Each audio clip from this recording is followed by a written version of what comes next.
Agradezco muchísimo a la gente que nos acompaña, no solo acá, sino en línea, por internet. Ustedes saben que La Silla es un medio digital, entonces esperemos que mucha gente nos esté siguiendo desde lejos. Eso espero yo también. Iván, nos encanta contar con usted, como nos encanta contar con todos los candidatos. La Silla, le cuento a los que no conocen La Silla es un medio independiente que empezó a llegar a las regiones de Colombia con ganas de contar cómo se ejerce el poder desde orillas más independientes. Es un medio que no depende de ningún grupo económico, de ningún grupo político, es un medio que tiene un compromiso solo con ustedes, que son los que se quieren informar. Esta es una entrevista con el propósito de que la gente que lo sigue y la gente que no lo sigue lo conozca más, y conozca más qué significa usted, no solo en términos programáticos, sino políticos. Entonces, Iván, la primera pregunta que le hice a Carlos Fernando Sánchez cuando vino acá es la misma que le voy a hacer a usted, que normalmente es una pregunta que va al final, y es: ¿por qué la gente lo tiene que oír hoy y por qué la gente tiene que votar por usted del 25 de octubre? Bueno, primero que todo, muy buenas noches. Muchas gracias a La Silla por la invitación. Creo que precisamente ese es el propósito de este y todos los medios de comunicación: permitir difundir y que no solamente mis propuestas, sino las de los demás puedan llegar para que la gente pueda evaluar. Y eso lo conecto con la respuesta. Hoy, este tiempo que vamos a pasar acá, en el cual me van a permitir exponer unas ideas, confrontarlas, estos minutos no son con Iván Aguilar, son con la democracia. Y creo que en la medida que los ciudadanos se tomen el tiempo de escuchar las propuestas de los candidatos, evaluarlas, compararlas, le va a permitir tomar la mejor decisión y reducir el riesgo de equivocarse el 25 de octubre para permitir que el próximo gobernador de Santander sea el gobernador que más le convenga a los santanderianos. ¿Y por qué Iván Aguilar? Yo he venido ejerciendo políticamente diversos cargos, unos en los escenarios partidistas. Desde el año 2001 acompaño al presidente Uribe. Tuve la fortuna del año 2011 ser elegido diputado. En el 2012 me posesiono como diputado y tengo la fortuna de arrancar mi carrera política como presidente de la Asamblea, y eso ha significado no solamente profundizar en mi carrera política, sino profundizar en el conocimiento del departamento de Santander, recorrerlo, conocerlo, saber cómo funcionan sus finanzas, cuáles son los problemas de los santanderianos, y me siento hoy listo, preparado y con lo más importante, con la disposición de servir y trabajar por este departamento, con el reto fundamental de consolidar a Santander como la cuarta política que esperamos los santanderianos nos lo permitan realizar en este cuatrenio que viene, sacar adelante al departamento de Santander. Iván, una pregunta, no sé si difícil o fácil para usted, pero para que la gente entienda la diferencia entre usted y sus competidores. ¿Cuál es la diferencia, y que sea una respuesta breve pero con sustancia, cuál es la diferencia entre votar por usted o votar por Carlos Fernando Sánchez, en su opinión? Bueno, son enormes. Primero, yo actúo con criterio propio, yo no tengo quien maneje los hilos, yo hablo con criterio, represento unas ideas muy importantes que le han significado a este país una transformación, unas ideas ceñidas a la seguridad, a la honestidad. No tenemos ningún cuestionamiento, tengo una hoja de vida impecable, no tengo ningún tipo de señalamiento, pero más allá, creo que nuestra propuesta, que ahora tendremos la oportunidad de ir desarrollando, es una propuesta que más y mejor se ajusta a los intereses de los santanderianos. Aterricemos esa respuesta. ¿Quién maneja los hilos de Carlos Fernando Sánchez? No, yo no, para nadie es un secreto que cuando uno ve el proceso político de Carlos Fernando, hay un hombre que se ha vuelto el modulador, el eje central, y es el coronel Aguilar, quien todos le reconocemos su capacidad política, quien sabemos que tiene un reconocimiento en el departamento, pero el ejercicio de un cargo tan importante como el de la gobernación reclama criterio, autoridad e independencia para poder sacar adelante los procesos. En ese caso, pese a la afinidad que tengo con el presidente Uribe, mi cercanía con Oscar Iván Zuluaga, el gobernador, si soy elegido gobernador de Santander, va a ser Iván Aguilar, con unos criterios de autonomía, independencia y con mucho criterio. Listo, Iván. ¿Cuál es la diferencia de votar por usted o votar por Didier Tavera? ¿Cuál es la diferencia entre usted y Didier Tavera? Bueno, yo represento en este proceso un proceso de renovación, no recojo la trayectoria política de otros sectores, y creo que la diferencia sigue siendo la misma. Yo tengo una propuesta que he venido defendiendo, que hemos venido construyendo y que recoge lo que los santandereanos han venido reclamando de lo público. En eso, con él y con los demás, tengo la tranquilidad de marcar una seria y amplia diferencia, lo cual hoy es lo que reclaman los santanderianos. Menos mecánica política y más propuestas. ¿Algo lo distanciaría en particular, por ejemplo, de Holger Díaz?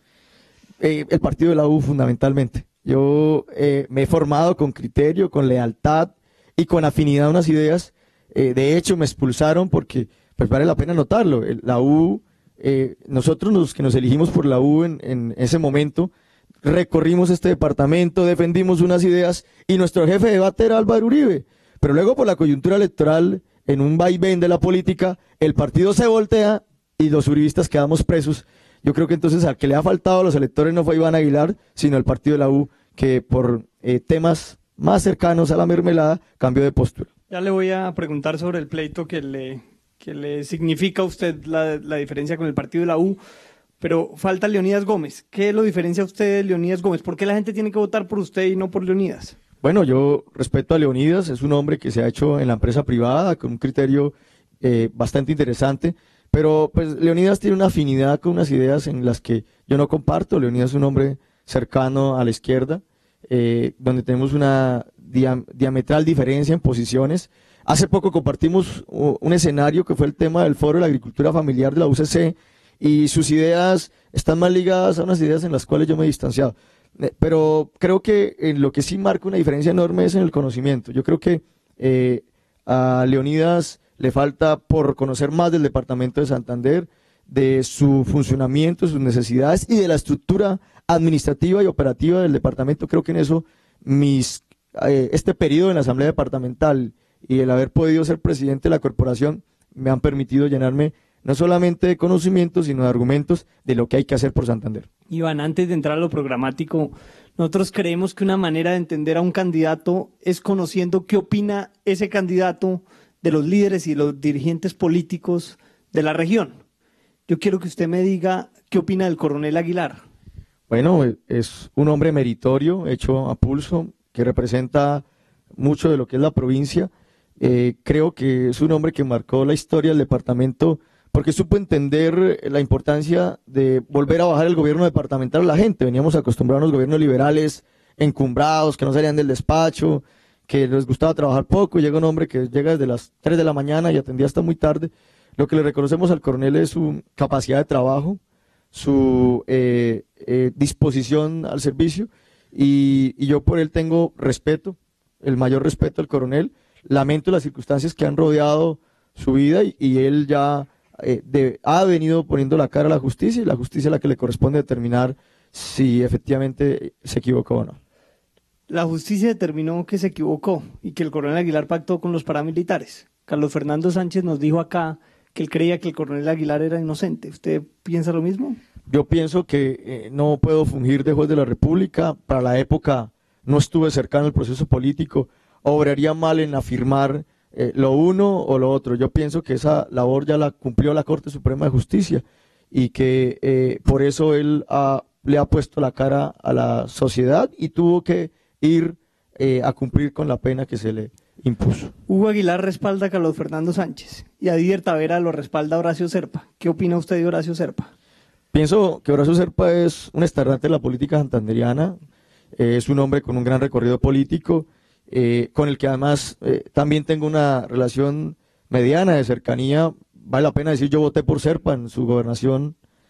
Cuando fue elegido gobernador, participé del Comité Asesor de Juventudes del gobierno del doctor Serpa y me retiré el día que escogí que iba a acompañar una candidatura distinta a la de Fernando Cote Peña. Me retiré de ese Comité Asesor. Al doctor Serpa también respeto, admiración. Yo creo que todos los que se animan a hacer política y se sostienen durante tanto tiempo en la política, en medio de tantas tribulaciones de la política, merecen toda la consideración y respeto, porque realmente, además de lo desprestigiado del oficio, es un oficio bastante complejo y muy duro de realizar. ¿Usted considera, respeta y admira a Luis Alberto Gil? Yo respeto a Luis Alberto, creo que él es una persona que se ha dedicado en un proceso político a construir partido, en donde pues los señalamientos y los cuestionamientos, vuelvo y repito, no quiero incurrir en el grave error de venir a fungir y a poder colocar en un lugar los buenos y los malos. Yo creo que en eso ha habido mucha doble moral de la sociedad santanderiana. Yo en eso prefiero mantener distancia y no entrar en las descalificaciones por conveniencia en un escenario público y en los amiguismos en privado por otro tipo de conveniencias. Entonces yo a Luis Alberto le reconocerle el trabajo adelantado y apartarme de las cosas en las que yo no puedo entrar a opinar. Él también es un hombre que ya la justicia ha señalado cuáles fueron sus responsabilidades, fue condenado y cumplió su pena por eso. Yo creo que entonces ahora lo que hay que mirar es hacia adelante, que todos aquellos que se equivocaron, lo más importante, no vuelvan a incurrir en esas equivocaciones. Iván, no quiero mirar muy hacia atrás para que miremos el futuro, pero de este futuro hizo parte una iniciativa que se llamó Los David, en la que usted participó. ¿Por qué se acabaron los David? ¿Y por qué estuvo usted ahí cuando había y participaba personas que han sido cuestionadas por no representar principios del buen gobierno? Y le doy un ejemplo, Freddy Anaya. ¿Por qué estaba usted ahí? Bueno, vale la pena que hace un poquito de historia. Digamos que los David nacen como una respuesta a la derrota presidencial.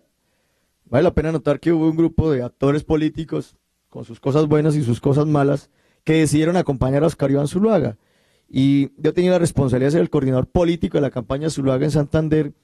Y este grupo de personas acompañaron a Zuluaga y cuando nos derrotan en la campaña presidencial, digamos que queda el santismo versus zuluaguismo o uribismo. Y se hace un propósito, digamos, en el fervor de la derrota, venga, mantengámonos unidos, tratemos de construir hacia futuro para que estas fuerzas políticas puedan ser capaces de generar un espacio en las próximas elecciones regionales. E intentamos construir eso frente al proceso político correspondiente a la elección regional, pero desafortunadamente pues el tema se fue decantando, los políticos fueron tomando partido y se fueron ubicando en cada uno de sus sectores. Yo hoy lo que puedo decir es que pues yo mantuve mi palabra, sigo mi proceso político, no dependía de ninguno de ellos, siempre ha dependido del interés y el propósito claro de sacar adelante mi carrera política y de ser muy, muy frentero en la posición de tener una condición de autonomía frente al proceso que yo hoy he asumido orientar. Iván, en la pregunta anterior le hablé de buen gobierno. Usted habla en su programa de gobierno de buen gobierno, que es garantizar una gestión transparente de los recursos públicos. Esa no ha sido la regla en Santander. Aquí tenemos, por ejemplo, a Rodrigo Fernández, que es experto en el tema, y se ha probado que, por ejemplo, la alcaldía de Bucaramanga y también la gobernación de Santander en este momento no cumplen con los mínimos estándares de transparencia. Cuénteme cuál es su idea para revertir esa situación, cuál es su propuesta. Bueno, en el buen gobierno lo primero que se debe tener es voluntad. Eso no es un tema que lo asesoran a uno, eso no es un tema que se aprende en la universidad, es un tema de formación, de la condición ligada al mandatario. Y en eso, el ejemplo que recibí en mi casa, de no quedarme con un centavo de nadie, de la vocación y la disposición de servicio, y eso se debe reflejar en las acciones. Primero, permitir que los oferentes puedan participar. Yo creo que en la medida que se garantice y no se sesguen los pliegos de condiciones, haya el acompañamiento ciudadano correspondiente, se permita la debida participación de todos los interesados, vamos a contar con mejores ofertas y una posibilidad de escoger el mejor para poder garantizar que la obra o el bien a contratar sea el que más le convenga al departamento de Santander. Es decir, pasar del 1.3, que creo que es el indicador hoy de nivel de participación en las licitaciones del departamento, a ojalá que nos toque sortear los 10 que mandan. Cada vez que tengamos una licitación, tengamos tantos oferentes que tengamos que sortear. Pero segundo, el acompañamiento que debe existir de la sociedad civil. Vale la pena recordar que con el ingeniero Jesús Rodrigo nos conocemos en el programa de lucha contra la corrupción. Yo fui el primer secretario técnico del programa en el departamento con la Bolivariana y luego lo hice con la Fundación Participar, en donde la transparencia es la posibilidad de abrir esa ventana en lo público y garantizar que la ciudadanía pueda ejercer el control social. Y ese control social tiene que ser no solamente en la labor del ciudadano de a pie, sino en las instituciones, donde le reconocemos un trabajo muy importante a la Cámara de Comercio, a la Fundación Participar, al programa de lucha contra la corrupción en el departamento, pero que debe llevarse mucho más allá. Permitir que los pliegos de condiciones en los temas estratégicos tengan ese acompañamiento para que no haya sesgo, recuperar la propuesta del doble sobre, que me parece que es tan interesante y que permite minimizar las posibilidades de intervenir o inducir el resultado de la evaluación de las licitaciones, pero también en la ejecución de los programas y proyectos del acompañamiento de la ciudadanía. el programa de las auditorías visibles. Un programa muy sencillo, y es que todas las obras públicas tienen un impacto en la sociedad. Y si usted no involucra a esa sociedad en el seguimiento y el control de esas obras públicas, pues van a terminar entregándolas como considera el interventor y el contratista, el contratante, perdón, y el contratista. Ese es un esquema bien interesante donde la ciudadanía se reúne, se constituye el comité de seguimiento, de manera que antes de iniciar la obra se le diga claramente a los ciudadanos: vamos a construir un colegio con 7 salones, 2 baterías de baños, va a tener estas y estas especificaciones, socializado con la comunidad. Luego, al inicio de obra, se presenta quién es el contratista, quién es el interventor, de manera que se pueda hacer el seguimiento. Se hace una visita de obra con la comunidad, con ese comité que se estableció con los mismos ciudadanos para seguir el avance, y al final, antes de entregarle la obra a la ciudadanía, los ciudadanos puedan ir a visitar y entregar a plena conformidad a los ciudadanos, de manera que, oye, es que la baranda quedó muy amplia, por ahí se pueden caer los niños, hay que colocarle otro entrepaño. Cosas de este estilo que impliquen una cercanía a los ciudadanos con la ejecución de las obras públicas y eviten al máximo la corrupción. Iván, ¿cómo creer en ese discurso si usted respaldó a un gobierno como el de Richard Aguilar en las elecciones de 2011 y después también como diputado, cuando ese gobierno no obedece ni sigue ese discurso de la transparencia? El Comité de Transparencia por Santander lo ha denunciado irregularidades en los procesos de la gobernación de Richard Aguilar. Bueno, vale la pena notar que, desde luego, yo acompañé a Richard Aguilar, hice parte de ese gobierno, acompañé las ideas, pero también he venido haciendo señalamientos en cosas en las que no creo que se haya avanzado. La Asamblea Departamental de Santander, ese tema, cuando se hizo el anuncio de la contratación, hizo un llamado al gobierno departamental. El gobierno departamental siempre ha esbozado que el acompañamiento a los procesos de licitación ha contado con la supervisión de la Procuraduría. Cuando se vino las licitaciones del contrato plan, recuerden que ese tema se paró, que fue necesario traer el acompañamiento, revisar los pliegos de condiciones, que desde el nivel nacional se pronunciaron, porque la plata en buena parte es plata del nivel nacional. Pero para poder hablar concretamente de las cosas en las que no ha habido un acompañamiento pleno. Entonces hemos venido haciendo señalamientos hasta donde las competencias de la Asamblea le determinan.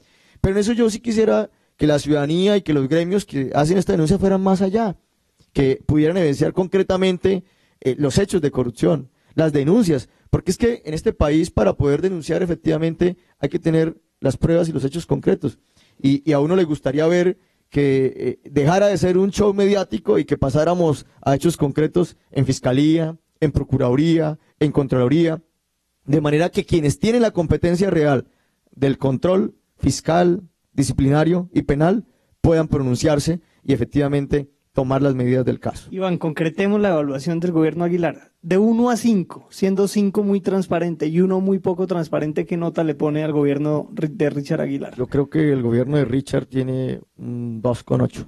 Un 2,8 en transparencia. Sí, porque es que volvemos al concepto de transparencia. El concepto de transparencia es la capacidad de poder ver al interior de la administración y cómo la administración permite. Y creo que cuando uno mira los indicadores en los niveles de participación, en el seguimiento y el acompañamiento, no lo hay, por 2 razones.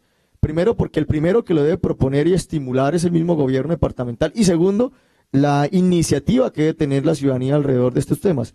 Entonces, yo creo que hoy el control de lo público no solamente es una responsabilidad del mandatario, sino una responsabilidad conjunta. Y puedo poner un ejemplo muy sencillo, me voy a robar un minuto para eso.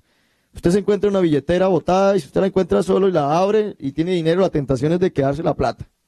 Pero si se la encuentran entre 2, ya va a tocar coger y decir si se la va a quedar, toca repartirla entre 2. Pero si la billetera se la encuentran entre 8, al menos uno va a decir, oiga, miremos de quién es, ¿por qué no llamamos y la devolvemos? ¿Por qué nos quedamos? Oiga, ¿usted no se le ha perdido los papeles? Creo que ese sentido social de participación puede reducir y mitigar la posibilidad que ese tema de la condición humana, del dinero fácil, de las cosas ventajosas, se puedan también desde lo colectivo evitar. Oiga, Iván, un tema del buen gobierno es cómo se manipula el poder de la burocracia y también de los famosos o las famosas órdenes de prestación de servicios al servicio de la política, o de los diputados o de los concejales. A mí Richard Aguilar me dijo, yo le doy juego a los diputados. Eso se llama representatividad política.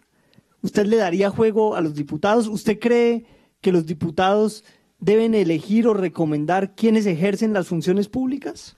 Frente a esto ha habido un tema también de muy doble moral no en Santander, sino en Colombia, porque acá la gente participa de la política y tiene unos espacios de poder y los niega. Primero hay que anotar que funcionario público que participa en política lo sancionan, pero el que no lo castigan. Es un tema que ha hecho carrera lamentablemente en Colombia. Pero en el caso de la participación de los diputados y los demás, yo creo que vas más allá de los diputados. Es que en el ejercicio de lo público y de lo político, quienes han ayudado a construir esa propuesta y ayudado a elegirla, lo mínimo que deben hacer es que puedan participar en el desarrollo de esas ideas que se vendieron para ganar las elecciones.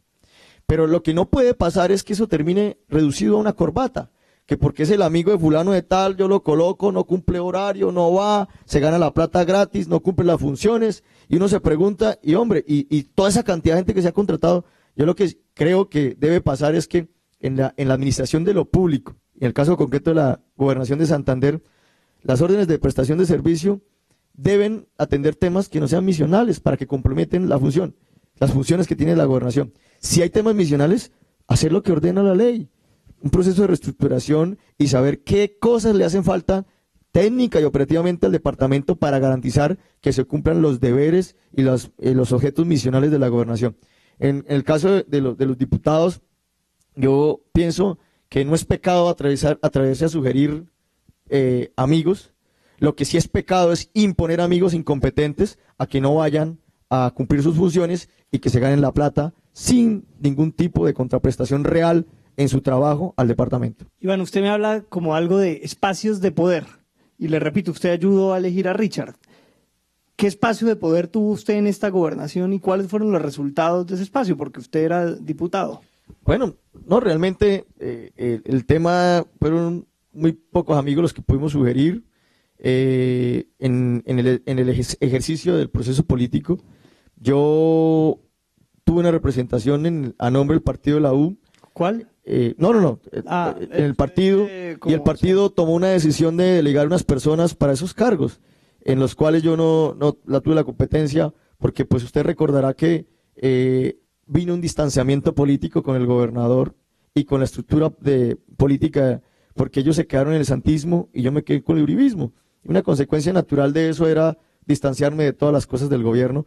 Pese a eso, mantuve una posición crítica de acompañar lo que debía acompañar y distanciarme lo que me debía distanciar. Concretamente, cuando pude sugerir amigos, lo hice, incluso hayan o no hayan votado por mí esperando que cumplieran con los perfiles. En ese momento, debo decirlo con franqueza, los espacios fueron muy, muy reducidos y se limitaron a las posibilidades de personas que tenían y cumplían con los perfiles para participar del gobierno. Bueno, Iván, le he hablado mucho de política. Yo quiero que hablemos de su programa de gobierno. Un tema que me interesó mucho de lo que usted está proponiendo es el de desarrollo equilibrado del territorio. Y usted habla de usar la figura de las provincias administrativas de planificación. Cuéntele a la audiencia, a los que nos están siguiendo por la silla, un poco más de esas provincias y de una vez, porque usted no lo dice en su programa, ¿cuáles se imagina que podrían ser? Bueno, lo primero que hay que rescatar de esto es que hoy todo el desarrollo económico del departamento, los buenos indicadores en desempleo, el tema del Producto Interno Bruto, los ingresos per cápita son jalonados por el área metropolitana. Y cuando usted revisa esa porción del territorio es más o menos el 4% del total del territorio del departamento de Santander. Y en ese 4% está viviendo casi el 55% de los habitantes. Es decir, hay una gran concentración en el área metropolitana. Y si queremos tener un desarrollo equilibrado del departamento, hay que permitir que lo que hoy pasa en el área metropolitana, agua potable, educación, transporte público, con las dificultades que podamos tener, hospital de tercer nivel, en fin, todos esos avances de la civilización también puedan llegar a otros lugares del departamento. Y eso implica ser capaz de desarrollar equilibradamente, paralelamente, el resto del departamento. Por eso venimos proponiendo que ciudades como Barbosa Vélez, Socorro y San Gil, Cimitarra, Málaga, se puedan incorporar a un proceso de desarrollo urbanístico con unos proyectos estratégicos que permitan que esos buenos indicadores que tiene hoy el área metropolitana también se puedan replicar en el resto del departamento y no obligue a lo que está pasando hoy, a un desplazamiento de la provincia al área metropolitana, con unas serias y profundas dificultades, engrosando los cinturones de miseria del área metropolitana, el abandono de la provincia, con una consecuencia inmediata. Johnny, en 40 años, ¿quién va a producir la comida? ¿Quién va a labrar el campo? Porque si no se generan las condiciones y las garantías, y permitir construir estos centros poblados y potenciarlos a ciudades entre 150.000 y 200.000 habitantes, va a permitir que se irradie eso en la provincia. Vale la pena notar que el esquema de provincias que tenemos hoy formalmente no existe. Hasta hace muy poco se aprobó la reglamentación del Estatuto Orgánico de Ordenamiento Territorial, que formalmente crea las provincias con autonomía administrativa y que apenas aprobamos los lineamientos en la Asamblea Departamental para que puedan proceder a constituirse. ¿Por qué pasa esto? La provincia de Guarentá formalmente no existe. Entonces hay lugares de Santander, por ejemplo, entre la carretera de Berlín al municipio de Galán, hay un pedazo de tramo que le corresponde a Cabrera, pero esa no es la vía principal de Cabrera, por tanto Cabrera no le mete un centavo al mantenimiento rutinario de esa vía. Si el señor de Galán viene y le mete un centavo a esa vía, pues se va preso, se va destituido. Entonces lo que se busca es que a partir de estas figuras administrativas pueda haber un diálogo permanente entre los municipios, coordinación de acciones que a todos le beneficien y que permita generar unas condiciones en economías de escala, en procesos administrativos simplificados a todo nivel, en educación, en vivienda, en desarrollo territorial, porque por ejemplo hoy los planes de ordenamiento territorial o los esquemas de ordenamiento territorial, que además se van a revisar el año entrante, se hacen al leal saber entender de los mandatarios y no tienen directrices buscando potenciar la vocación económica y cultural de la región. Iván, materialicemos esa promesa. Usted habla de 5 nodos de desarrollo regional. Ahorita me nombró algunos. Dígame exactamente los 5 y usted habla de proyectos estratégicos. Comprométase con un proyecto estratégico para cada nodo. Bueno, el primero tienen que ir ligados a la vocación económica y cultural de la región. Yo no puedo pretender que si han tenido una tradición agropecuaria o ganadera ahora se dediquen a la alta factoría de televisores. Sí. Eso sería absurdo. Lo que se busca es que, por ejemplo, regiones como Socorro y San Gil, que tienen hoy una clara vocación hacia el turismo, pero también una vocación clara en el tema de la vocación agrícola que tiene esta región, poder permitir que, como en Bucaramanga, que hoy su economía se mueve porque tiene una gran masa de microempresas. Se dice que son cerca de 42.000 microempresas las que jalonan en el área metropolitana todo este desarrollo productivo y la que hace que la tasa de desempleo sea baja, que todos los indicadores que tenemos también se puedan reflejar. ¿Cuáles podrían ser proyectos estratégicos en estos lugares del Socorro y San Gil? Primero, poder garantizar el desarrollo turístico con infraestructura que garantice un desarrollo más allá de los centros comerciales. Ponemos, por ejemplo, el turismo de aventura que se ha establecido en esos lugares del departamento carecen hoy de infraestructura. Hoy no hay infraestructura, accesibilidad, seguridad, que permitan el goce y el disfrute de estos escenarios y se puedan incorporar a la oferta turística del departamento. ¿Y cuál cree usted que es la obra clave? San Gil, por ejemplo, tiene que construirse mirando al río, como se hicieron las grandes ciudades del mundo. El malecón, San Gil se hizo a espaldas del río, pero no solamente a espaldas del río, sino que se le están vertiendo todas las aguas servidas al río. Hoy se construyó un emisario final con una cosa horrenda, antiestética, con un tubo que lo pusieron en paralelo al río, porque van a construir la planta de tratamiento al final, cuando lo lógico debería ser que la ciudad mire al río, que se construya una gran alameda, que permita que en ese escenario que significa el río, que fue el eje de desarrollo de la ciudad y que hoy permite a través del canotaje, que permita luego a través de las plazoletas, que permita generar escenarios para que nuestros artesanos puedan vender sus productos, pero además que sea el gran punto de encuentro del turismo de la región en ese lugar de Santander. Esa es una promesa para Esa es una promesa. Vélez Barbosa. Bueno, ahí hay una gran tradición cultural, el tema del tipre, de la guabina, que han significado una tradición cultural muy importante para Santander, que no se ha disfrutado amarrado al tema del bocadillo y la identidad que ha generado, pero a punta de bocadillo no vamos a ser capaces de desarrollar la región. Esto implica que grandes expresiones del folclore, y quiero remitirme un ejemplo concreto, el museo que se construyó en Barranquilla, que recoge toda la cultura costeña, debería generarse un hecho emblemático para garantizar que quienes visiten la provincia de Vélez y vayan a Vélez tengan la oportunidad de recoger y tener un punto de encuentro en la cultura santandereana de lo que representa el sur del departamento y que eso se puede irradiar al resto del departamento. Pero además en los temas del tema agropecuario.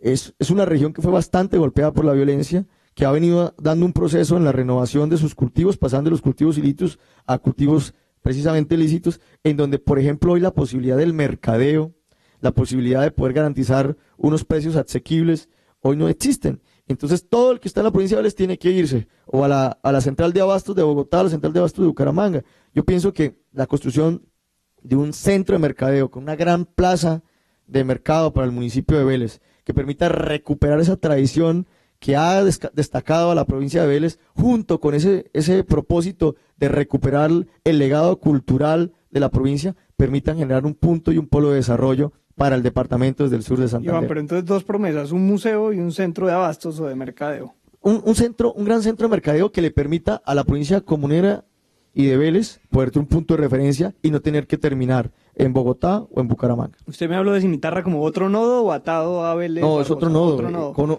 una vocación completamente distinta, y por eso cuando se hizo la reforma a la distribución, digamos, que se tenía antes, se creó la provincia Carario, el centro administrativo de Carario-Pón, porque además tiene una oportunidad inmensa, el desarrollo ganadero de la región, la posibilidad de buscar otras alternativas pegado a la Ruta del Sol, muy cerca al río Magdalena, puedan permitir un desarrollo para toda esta zona.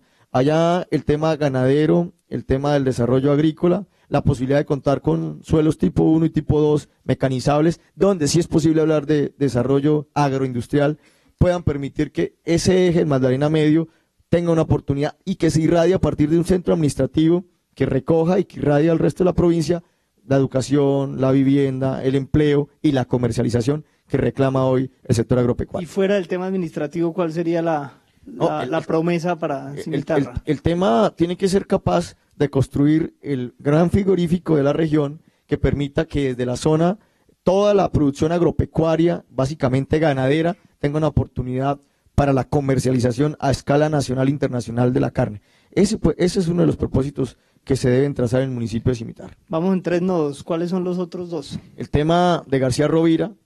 García Rovira es una ciudad que se ha venido marginando por las cuestiones topográficas y el abandono, y la gran promesa año tras año de la pavimentación, dirían los rovirenses, Málaga Curos, nosotros decimos Curos Málaga, que se ha venido anunciando, que anunciaron ahora 100.000 millones de pesos más, pero que después de 5 años de gobierno no se ha pavimentado, después de que se anunciara con pompos y platillos el municipio de Concepción su pavimentación.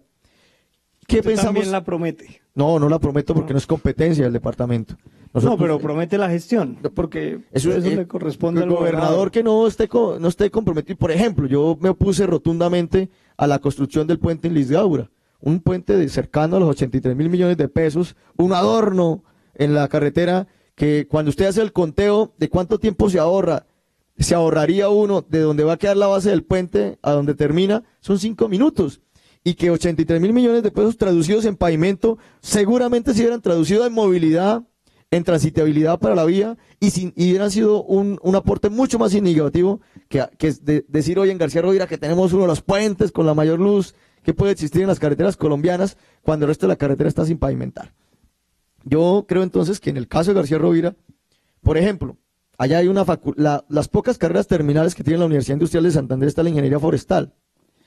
Cuando el propósito no debería ser la explotación maderera de la región, sino convertirlo en un gran centro de prestación de servicios ambientales, que permita ser un gran sector abastecedor de agua. Entre los retos más grandes que va a tener el mundo en los próximos años va a ser generación de energía, agua y alimentos. Y este sitio es un sitio que tiene una gran posibilidad para la generación de agua y la producción de alimentos. Pero sobre todo el tema de la prestación de los servicios ambientales. Los bonos de oxígeno, la preservación de los bosques, no pensando en la explotación maderera, sino en la conservación de las cuencas y como un elemento alternativo en los nuevos servicios ambientales al que el mundo se está abocando y al que este departamento tiene una gran posibilidad. Asimismo, allá hay una vocación ganadera en la producción de la leche, con una frustración de este gobierno. Se prometió la planta procesadora de lácteos y se llevó al OCAD, se hizo un estudio de mercados y nos pasamos los 4 años prometiéndoles. Ahora habrá que recoger ese esfuerzo y esa promesa que se hizo a los rovirenses para que en efecto puedan tener esa planta procesadora de lácteos, no solamente en el tema de embalsar leche, sino todo lo que supone hoy el procesamiento de los lácteos alrededor de quesos, alrededor de la misma leche, yogures, los sueros, que hoy tienen un gran mercadeo en torno a estas bebidas energizantes y demás, que pueden ser una oportunidad seria para el desarrollo y la productividad, además con una ventaja. El presidente Uribe pavimentó la central del norte, que hoy permite un tránsito hacia Bogotá y hacia Cúcuta, que le devolvió la vida a la región, si no, probablemente hoy... Iván, para que no te la promesa principal para García Rovira es la planta. Convertirla en un centro de prestación de servicios ambientales y segundo, una planta procesadora de lácteos, que es una promesa incumplida de este gobierno. Listo, vamos en 4. ¿Cuál es el quinto nodo? El quinto, hablamos de Socorro, San Gil, Barbosa y Vélez, Cimitarra, García Rovira y Barranca Bermeja. ¿Por qué Barranca Bermeja? Barranca Bermeja tiene un nivel de avance superior, pero Barranca Bermeja tiene que tener la capacidad de evolucionar en la industria petroquímica y poder desligarse de papá Ecopetrol. Mire lo que ha significado el traumatismo del incumplimiento de la modernización de la refinería. Todo el mundo se preparó y se alistó para la modernización de la refinería y les tomaron el pelo y hoy hicieron grandes inversiones y hoy hay una crisis profunda en el municipio de Barranca Bermeja.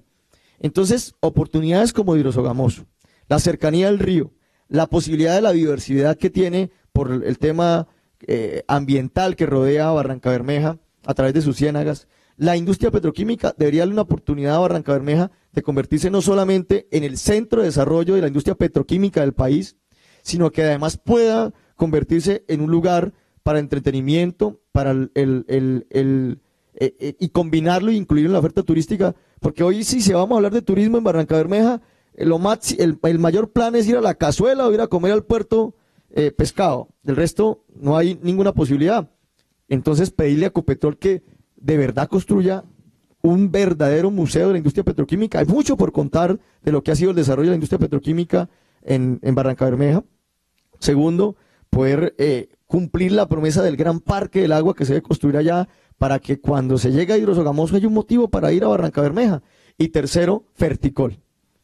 Ferticol es una empresa del departamento que hoy produce abonos de base nitrogenada y que paradójicamente el 98%, entiendo porque usted la corroborará en el detector, es importado del extranjero, básicamente vienen de Rusia, es decir, el 2% solo es de la oferta nacional, y si usted es el único que lo produce en el país, uno no lo entiende, cómo siendo el único que los produce, le represente pérdidas año tras año al departamento. Yo creo que ver con seriedad y decirle al gobierno nacional que ver con seriedad a Ferticol no es solamente una oportunidad para empleo y desarrollo de Barranca Bermeja, sino poder impactar positivamente a la cadena productiva agropecuaria del país, porque los abonos de base nitrogenada tienen un peso bastante importante en los costos de producción agropecuarios. Antes de seguir con las preguntas regionales, ya que pone a Ferticol, ¿cómo evalúa la gestión de este gobierno en la gestión, valga la redundancia, de Ferticol?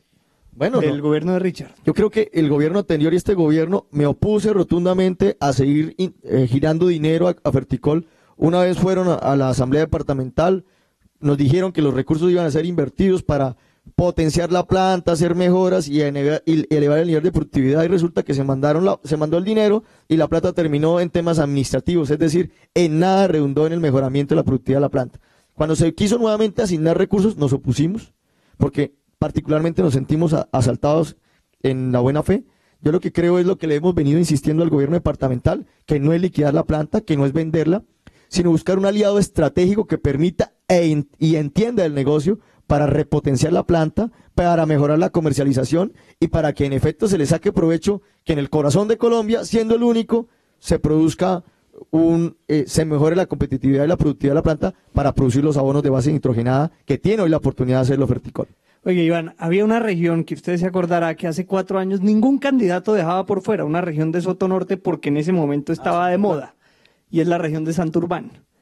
Ya no está tan de moda, ya no se habla tanto de eso, pero yo quisiera saber cuál es su plan para Santurbán, que yo considero que no se puede atar a Bucaramanga así esté muy cerca. Bueno, primero que todo, yo creo que desatarlos es imposible, porque precisamente Soto Norte es el reflejo proveedor, claro. de lo que estamos hablando del tema de... Pero digo que una propuesta para Bucaramanga no abarca Soto ¿Cómo Norte. irradia eso? Pero tienen la modernidad a 40 minutos, mientras que usted está en Albania y tiene la modernidad a 4 horas o a 5 horas y le va bien y no se entierra.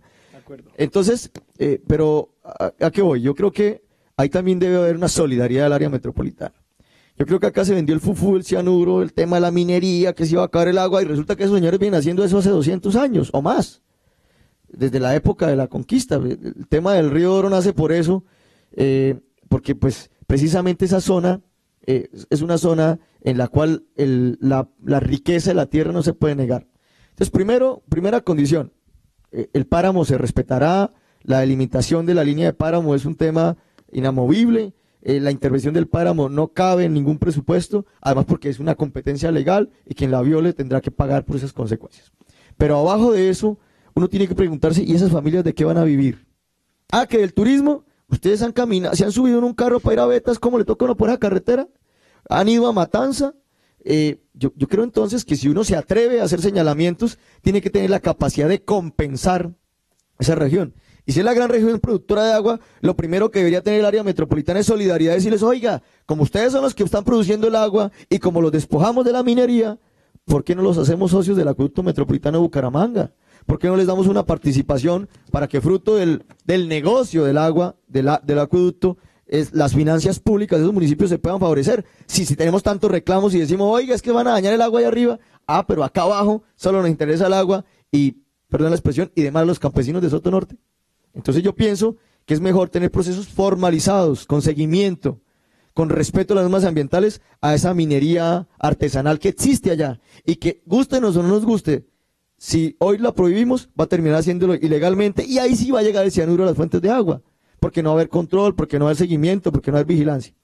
Segundo, si efectivamente queremos avanzar al turismo, habrá que hacer una inversión seria en infraestructura. Hoy inexistente, hoy no hay pavimento. Solo hasta unos pocos kilómetros que se hicieron en el gobierno de Serpa y otros que hizo el presidente Uribe con el plan 2500. ¿Usted cuál cree que es la obra cumbre que necesita esa región para despegar, digamos? Yo pienso porque el tema de la compensación del área metropolitana, eso se habla desde hace 5 años. Pero ¿cuál es la obra que dispara, digamos, esa compensación? Precisamente la forma de compensarlos, acá digamos que no es tanto un tema de infraestructura, sino es un tema de sostenibilidad de las finanzas públicas. Porque resulta que allá la economía de la región dependía de la explotación minera. Eso se cayó. Y en el momento que se cae, entonces, ¿cómo hace un mercado? ¿Cómo se emplean? Entonces, lo que uno debe decir, la manera de poder compensar es permitir que los municipios cuenten con los recursos públicos para generar la infraestructura, que el departamento pueda contar con la infraestructura necesaria para hablar del turismo. Hay unas grandes posibilidades paisajísticas, el mismo páramo las ofrece, pero si no hay la infraestructura no vamos a ser capaces de garantizar que nos visiten. Entonces, yo pensaría... Concretamente es un proceso serio de acompañamiento que permita recuperar la minería en pequeña escala, con respeto al medio ambiente, por debajo de la línea del páramo, y que eso se pueda convertir también en un proceso adicional que fortalezca la oferta turística. Oiga, ¿usted se imagina llevando nosotros a los extranjeros a conocer los socavones, a replicar en guardadas las proporciones lo que hoy significa, por ejemplo, la mina de sal de Zipaquirá, donde está la gran catedral, donde van cientos y miles de turistas nacionales e internacionales al año?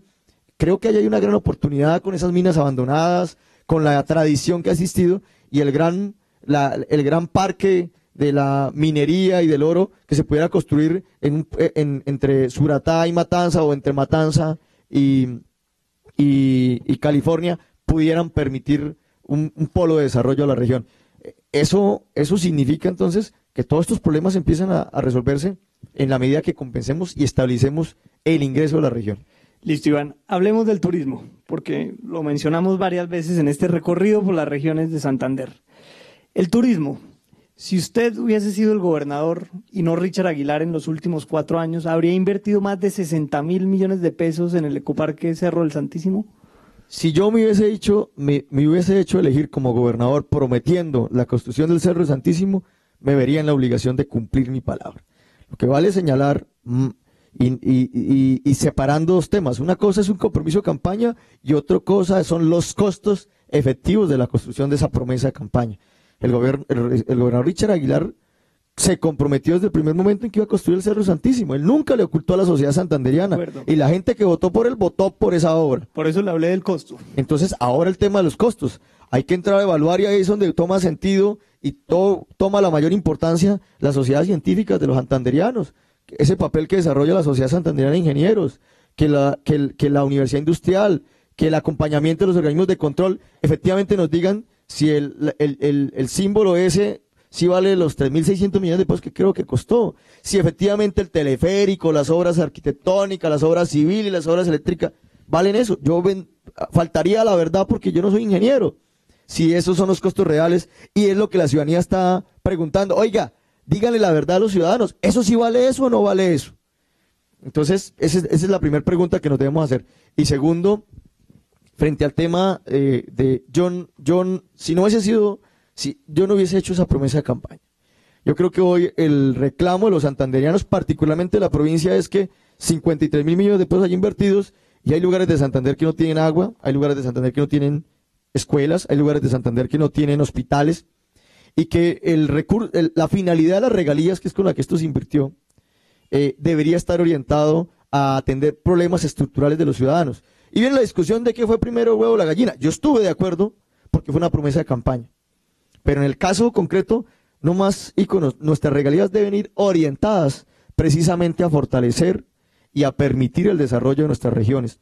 Y en eso se resume en infraestructura para el desarrollo social de los santanderianos. Pero cuando se conoció el costo real, porque se conoció desde el primer presupuesto, que ya iba a más de 40.000, y después se conocieron los retrasos, y después se conocieron las adiciones, y llegamos a más de 60.000, ¿qué papel jugó usted como diputado en el control de esos recursos públicos, que eran regalías? Claro, siempre en el mismo, y en el mismo que voy a ratificar hoy, y es que antes de entrar a señalar la forma de poder construir y ejercer el control social sobre la inversión pública, lo ha defendido el ingeniero Jesús Rodrigo y Félix Jaimes, es el conocimiento. Sin conocimiento es imposible calificar si es adecuado o inadecuado la administración de los recursos. Por eso lo que uno esperaría es que si efectivamente se incurrió en sobrecostos, eso se tiene que probar, se tiene que establecer, y eso no lo dice la política, eso lo dice la técnica. Sobrecostos frente a presupuesto. Entonces yo esperaría que la denuncia estuviera interpuesta. Oiga, señor, resulta que ese teleférico no vale lo que dicen que costó. Se pasaron en X cantidad de plata. Oiga, este muro de contención que usted dice que vale tanto, no vale eso, vale tanto. Y efectivamente pasemos de generar shows mediáticos a hechos concretos, que es lo que reclaman los ciudadanos, porque los ciudadanos dicen, oiga, sí, se lo robaron. ¿Y dónde está la denuncia? ¿Cuándo fueron a la fiscalía? ¿Dónde está la denuncia en la procuraduría? ¿Su papel de diputado investigó o averiguó si lo hubo? Y siempre ha sido mi línea de conducta frente a esto, porque no puedo, el control político no es la competencia de un juez de la República. Y lo que hemos venido reclamando de esto es que se nos diga la verdad, que nos informen técnicamente si los costos en los que se incurrió son los costos reales de la construcción de una obra de esa magnitud. Y yo esperaría, vuelvo e insisto, que si el gobierno no lo hizo bien, no nos va a decir, oiga, sí, nosotros nos robamos tanta plata. No creo. Lo que debería pasar es que desde la Sociedad Santanderiana de Ingenieros, desde la evaluación de los diseños y estudios que previamente tuvieron que ser establecidos para construir esa obra, porque eso fue además a LOCAT, eso no fue un tema que se revisó acá solamente, eso no fue en la Secretaría de Infraestructura, eso tuvo un órgano de competencia nacional. Entonces, creo que acá habría que repartir la responsabilidad no solamente entre los diputados, el gobernador, sino también en los organismos nacionales que avalaron y aprobaron la inversión de regalías en ese proyecto. Entonces, vuelve y juega. Oiga, científicamente díganos, ¿es cierto y en dónde se incurrió en sobrecostos? Porque si usted me dice, venga, es que esto fue hormigón, esto es concreto, y es que fueron tantos metros cúbicos en este muro, no tengo ni idea. ¿Ha probado, Iván, que hubo problemas de planificación y que por eso terminó costando más de lo que se Desde luego, si hay un error en los diseños, y eso... Lo hubo, está probado, dicho por la Contraloría. Claro, y nos dice, y la respuesta que se nos dio cuando se llevó a la Asamblea Departamental es que Los errores se presentaron en los diseños que se ufana tanto el Parque Nacional del Chicamocha de haber prestado, iban mal elaborados y obligó, después de adjudicados, como desafortunadamente pasa en muchas obras públicas, locales y nacionales, tener que volver a hacer estudios y diseños, y eso significó un costo mayor en la ejecución de la obra. Usted se adelantó al tema del Parque Nacional del Chicamocha, que planificó el Santísimo, dirigido en ese momento por su rival de ahora, Carlos Fernando Sánchez. Rival, no lo digamos así, digamos su contendor. Compañero de contienda política. Y dicen que posible aliado en no, eso algunas, sí, eso usted lo ha dicho, es un decir. Círculos. Del dicho al hecho hay mucho trecho. Pero mire, vamos al tema. La Corporación Parque Nacional del Chicamocha ha gestionado los temas turísticos, el Parque Nacional del Chicamocha y el Santísimo. ¿Usted modificaría la figura de la Corporación Parque Nacional del Chicamocha? ¿Le quitaría poder? ¿Le daría más poder? Porque es una figura criticada ya que funciona como una entidad privada, pero gestiona o maneja o ha recibido recursos públicos. ¿Cuál es su opinión? ¿Cómo es que se llama el detector de mentiras que usted tiene? Detector de mentiras. Detector de mentiras. El detector de mentiras va a probar que en uno de los primeros debates que llevé a cabo en la Asamblea Departamental fue el tema del Parque Nacional del Chicamocha, de la Corporación Panachi. Y hace poco hicimos un debate de control político a la Secretaría de Cultura y Turismo creada en este gobierno, y uno de los temas que preguntamos fue cómo se va a administrar el Cerro del Santísimo. Porque es que yo he venido haciendo los siguientes cuestionamientos y he asumido unos compromisos. Los que vieron todo el tema cuando nos invitaron a Vanguardia, un ejercicio también interesante como este, me preguntaron el tema e hice un compromiso público que lo sostengo. Y es que, como una obra que le va a valer a los santandereanos 53.000 millones de pesos, y otra como el Panachi que costó un poco más de 40.000 millones de pesos entre plata del departamento y plata del gobierno nacional, con el teleférico lo construyó el gobierno del presidente Uribe. Hoy, en términos concretos, además de la rentabilidad social, no suponga ningún ingreso en las finanzas del departamento. Y creo que eso tiene que replantearse. Entonces lo que hemos venido proponiendo, el negocio del departamento de Santander efectivamente no es la de parques nacionales ni la prestación de servicios turísticos, es la de generación y la promoción del turismo en el departamento. Entonces, si nosotros le vamos a entregar a eso, sea mixto, sea privado, sea bajo las condiciones que sea, debe haber unas reglas de juego muy claras. Primero, que se defina eso en el tiempo, cuánto tiempo lo va a tener. Segundo, que durante el tiempo que lo tenga, primero me garantice el mantenimiento de los atractivos que nos costaron tanto dinero, pero además que garantice la evolución del destino turístico, es decir, que no se quede en el mirador de 360 grados, o en la Chiva, o allá en las cabritas que le sacan la leche, o allá en el Cerro del Santísimo, solamente el Cristo allá, sino que también se vaya proyectando y visionando cómo la atracción o el destino se va ampliando y se va mejorando, porque quienes hemos ido al Panachi 2 veces, la tercera, uno lleva al cristiano que lleva y lo deja en la estación del teleférico, vaya que se demora 40 minutos y las obleas las venden en tal lado, acá lo espero, porque se volvió completamente aburridor. Usted después de la segunda ida ya cumplió el propósito. Entonces, ¿qué propongo? Reglas claras de juego, definidas en el tiempo, mantenimiento de las obras actuales, proyección de nuevas obras, pero además que eso refleje un ingreso al departamento de Santander. ¿Cómo no va a ser rentable una obra de 40.000 millones de pesos? ¿Cómo no va a rentar una obra de 53 millones de pesos cuando no tuvieron que gastar un centavo del bolsillo de ellos? Si vieran los que están pagando la obra, cosa distinta, por ejemplo, con el Acualago. El Acualago acá, lo que construían los privados, modelo. Ojalá, yo quisiera ser gobernador de Santander para que todos los proyectos turísticos los construyamos bajo ese esquema, transparente, honesto, donde los privados que pretenden beneficiarse se mandaron la plata al bolsillo y se endeudaron. Y hoy están haciendo un esfuerzo por sacarlo adelante. Oiga, Iván, Carlos Fernando, al contrario de todo lo que usted dice, defiende mucho el modelo de Panachi y obviamente no tanto el de Acualago. Pero él dice que fue muy transparente, duró una década en Panachi y dijo siempre rendí cuentas. Nos dijo acá a la silla vacía, si ustedes quieren ir a Panachi, las puertas están abiertas. ¿Por qué no usted, que es un dirigente político del departamento, que ha seguido los temas públicos, dele una nota de transparencia a Carlos Fernando de 1 a 5, otra vez siendo 5 muy transparente en la gestión de Panachi? Yo no me atrevo a dar una nota, pero coloco muchos interrogantes por lo siguiente, porque es que vuelve y juega la pregunta, es cómo una obra financiada completamente con dineros estatales, que lo único que debe hacer los operadores es administrarla, hoy no signifique un solo peso de ingresos al departamento. Con un departamento con unas finanzas públicas reventadas, que hoy lamentablemente solo dependemos de la venta de cigarrillos y de licor. Esa es la fuente principal de financiaciones del departamento. Entonces, se nos acabó la licorera, no tenemos ingresos distintos, más que los de la tributación por licor y tabaco. Entonces, el departamento tiene que ver con mucha responsabilidad que eso que es una inversión de mucho dinero, no más allá de la rentabilidad social, del empleo, el turismo y demás, también genere un impacto positivo. Yo quiero materializar su respuesta lo más posible. Entonces, usted entre aprobar y desaprobar. Desaprobado completamente. A Carlos Fernando Sánchez. No a Carlos Fernando Sánchez, a la figura del parque, de la Corporación Parque Nacional del Chicamocha, en donde creo que debe haber un replanteamiento serio de cara a los santanderianos, porque son obras plenamente construidas con plata pública. Listo, perfecto. Eso queda así. Entonces, si usted es gobernador, la figura del Parque Nacional del Chicamocha se va a transformar. No la figura del Parque Nacional, porque es una entidad o la mixta. manera como funciona. La digamos. operación de obras emblemáticas como el Santísimo, listo, como Panachi y las demás que se llegan a construir con plata pública. Listo. Oiga, Iván, yo le dije lo del Centro Democrático, más bien que Carlos Fernando era, dicen, aliado suyo, porque efectivamente hay sectores de su partido, el Centro Democrático, que están más cerca a Hugo Aguilar y a Carlos Fernando Sánchez. Yo le doy un ejemplo.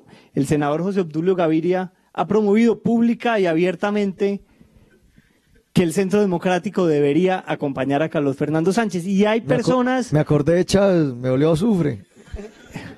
Y hay candidatos de las listas del Centro Democrático que también son más cercanos a Santander en serio. ¿Usted cree que eso es reflejo de una debilidad del partido que usted ha intentado construir o cuál es la razón para que esté sucediendo esa desbandada? Bueno, una combinación de muchos factores. El primero, el irrespeto. Yo creo que primero yo voy de la escuela de José Obdulio y respeto a José Obdulio. Y lamento que el senador José Obdulio, en un ánimo de beneficiar a otros actores políticos, tome acciones en detrimento del partido, porque no me perjudica a mí, perjudica al partido. Entonces, cosas por señalar, y hay que decirnos la verdad, el Centro Democrático es una organización política con un año de vida institucional, es una colcha de retazos, porque todos los que hoy militamos en el Centro Democrático tenemos una procedencia política distinta. Unos vienen de la U, otros vienen de otros partidos, otros no tenían partidos, y como es natural, si tienen problemas los partidos que tienen 100 años, ¿cómo no los va a tener uno que tiene apenas un año? En donde los intereses empiezan a girar alrededor del escenario de las elecciones regionales donde se busca el poder local. Entonces, colcha de retazos, problemas por todos lados. No nos hemos podido sincronizar. Segundo, unos congresistas interesados en empalacar otros procesos distintos a los del partido y que, sin importar el partido, han decidido tomarse atribuciones que no les corresponden. Hemos rechazado categóricamente la actitud y la posición del senador José Obdulio, porque José Obdulio es un senador, él no es vocero de la dirección nacional, él no es vocero del director nacional, él no es vocero del presidente. El presidente es un hombre sumamente institucional, que si esa fuera la intención, probablemente ya hubiera llamado a decirnos: Iván, la decisión que hemos tomado, queremos pedir el favor, váyase del bus que nos toca encaramarnos del Carlos Fernando. Pero eso no ha pasado. Todo lo contrario, el presidente siempre nos ha animado a continuar, a avanzar, a sacar adelante el proceso político, porque Uribe es un hombre inteligente y sabe que lo más importante para el futuro político del partido es la institucionalidad, no que Carlos Fernando Sánchez se gane o que Santander en serio crezca. Entonces, aclaraciones. No tenemos un acuerdo formalmente establecido con Carlos Fernando Sánchez. Segundo, no voy a adherir a Carlos Fernando. ¿No hay ninguna posibilidad de que usted se encarame al bus para usar sus palabras? La misma que hay que usted se afilie al Centro Democrático. Ninguna. Ah, bueno. Entonces, lo que yo debo decir es que en esto que viene pasando, hay una circunstancia que yo sé que ahora la vamos a abordar, en donde el Consejo Nacional Electoral deberá decidir si me mantiene mi candidatura o me la revoca. Si me mantengo, con gusto, me muero por llegar al 25 de octubre. Pero si no puedo, pues el partido tendrá que tomar unas decisiones en los escenarios institucionales, en lo que más le convenga al partido en Santander, no en lo que le convenga a José Obdulio, no lo que le convenga a Hugo Aguilar o a Carlos Fernando. Nuestra prioridad no son ellos, nuestra prioridad son nuestros diputados, nuestros concejales, nuestros candidatos a alcaldía y generar la base política para recuperar la presidencia de la República en la próxima elección presidencial. Y en eso vale la pena notar que el partido se construyó enfrentándonos a Carlos Fernando, enfrentándonos al coronel. Ellos no votaron por Uribe en el Congreso de la República. Y en un segundo momento, después de haberse puesto la camiseta con Santos, vinieron a votar con nosotros en la segunda vuelta en un proceso político que aún no entendemos, pero que le agradecemos su apoyo a Oscar Iván. Iván, usted me ha dicho que no hay ninguna posibilidad, porque me preguntó, yo le pregunté, le respondí ninguna. No hay ninguna posibilidad de que usted se adhiera a Carlos Fernando Sánchez. Si hay alguna de que se adhiera a otro, ¿a cuál candidato se siente más cercano? No, hoy no hay cercanía con ninguna candidatura. Hoy, ¿Con cuál simpatiza más? No, si simpatizara con alguna de ellas, probablemente estaría con alguno de ellos. Y no en este trabajo complejo y difícil, además, para los compañeros del auditorio y los que nos siguen a través de las redes. Hombre, si se volvió duro hacer política. Hoy la gente, el famoso espejismo, el voto programático, lo ve uno diluido. Uno se encuentra constantemente con una mano extorsionistas que vienen con lista en mano, tengo 200 votos, pero me doy 2 millones de pesos. ¿Dónde se ha reducido nuestra democracia? A un tema mercantilista, de absoluto irrespeto por esta democracia y a los ciudadanos. Entonces, créame que hoy es un tema de verdad de valientes, querer hacer la política con respeto a la ciudadanía, con respeto a la democracia y sin tener que incurrir en las prácticas politiqueras donde el dinero sea el principal motor de la propuesta, del convencimiento político de los ciudadanos. Por eso, hoy no tengo simpatía con ninguna candidatura, con todas he conversado, con todas tengo buena relación, excepto con la de Carlos Fernando, porque ha sido sumamente irrespetuoso. Ese diálogo que se abrió, se ha dicho de paso, él ha obrado de mala fe y de manera ventajosa para desinformar a nuestros electores, para salir a ofrecer prebendas para que los acompañen, y en donde no han habido unas reglas de juego equilibradas y donde hoy eso ha llevado a que en lo personal, porque en esto no puedo hablar a título del partido, pero hoy en lo personal, en lo que refiere a Iván Aguilar, el candidato a la gobernación, tiene cerrada cualquier posibilidad de acuerdo con la candidatura de Carlos Fernando Sánchez, porque lo mínimo que es respeto y la conclusión básica, si eso es en campaña, como era en el gobierno el trato, ¿no? Entonces, no me quiero imaginar. Oye, Iván, se nos acabó el tiempo, pero la última pregunta efectivamente es el pleito que hay alrededor de su candidatura. Hay una demanda contra su inscripción porque usted se hizo elegir como diputado por el partido de la U, después pasó al Centro Democrático, pero no renunció a la curul que mantuvo a nombre del partido de la U. ¿Por qué la mantuvo si usted de alguna u otra manera se eligió con votos de esa colectividad? Y usted, como nos lo ha dicho en esta entrevista, no guarda ningún punto en común con la U. Bueno, primero hay que anotar es que yo fui expulsado. Y esa expulsión, Pero mantuvo la curul. El partido me notifica que se me cancela mi condición de militante del partido. Es decir, el partido me expulsa. ¿Por qué mantengo la posición? Porque es que a mí no me eligió el santismo, a mí me eligió el uribismo. Yo en ningún momento he defraudado a mis electores. Allá 10.250 santanderianos con los que le hablé con mucha claridad qué quería hacer y qué representaba, me permitieron sentarme en esa curul. No podía defraudar esa confianza. No podía entregarle esa curul que con tanto esfuerzo un grupo de uribistas habíamos conquistado en la Asamblea Departamental. Segundo, hay un vacío jurídico, porque la ley 1475, que es la que reglamenta el tema de la doble militancia, nunca contempló la circunstancia de la expulsión. Y hoy realmente, cuando se habla de doble militancia, si a mí me expulsan, me extinguen mi condición de militante, es decir, ya no milito en la U, dicho no por mí, dicho por la U, pues si yo quiero mantenerme y seguir en el proceso político, además que la norma nunca dijo que cuando uno era expulsado tenía que entregar la curul, me mantuve en mi curul, primero por respeto a mis electores. Segundo, no tenía militancia, tuve que buscar una militancia para poder ejercer mi derecho a ser elegido, porque el partido me ha dicho, usted ya no es de nosotros. Entonces ahora lo que tendrá que despejar el Consejo Nacional Electoral, y creo que va a sentar jurisprudencia, y es el primer caso en el país, es qué pasa cuando alguien que el mismo partido lo expulsa, no le permite seguir siendo militante, quiere continuar en el proceso político.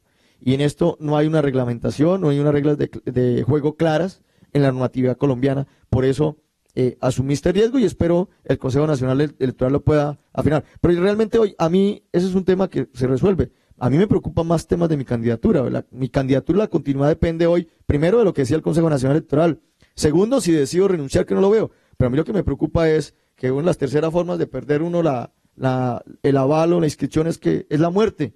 Y a mí me preocupa hoy el afán de muchos sectores políticos y Dios quiera que no se repitan escenas como las que vivimos hace 8 años con el general Carreño, donde se sacó un miembro de la contienda causándole la muerte. ¿Pero usted siente que su vida está bajo amenaza? A mí me preocupa hoy que el desespero político de los distintos sectores lleven a sacar un contendor, porque vale la pena señalar, mi proceso político, que es el más modesto, con menos sin ese despliegue de dinero, de vallas, de avanzadas, de cuñas, y tenemos una posición bastante importante, somos segundo en la encuesta, y sabemos que pisamos callos de otros sectores políticos que les interesa mucho mantener el poder de la gobernación de Santander. Iván, nos anotamos eso porque nos parece muy grave que lo sienta y estaremos atentos a la decisión del Consejo Nacional Electoral. Muchísimas gracias a usted y a todos por estar acá y le doy el último minuto para que se despida la audiencia.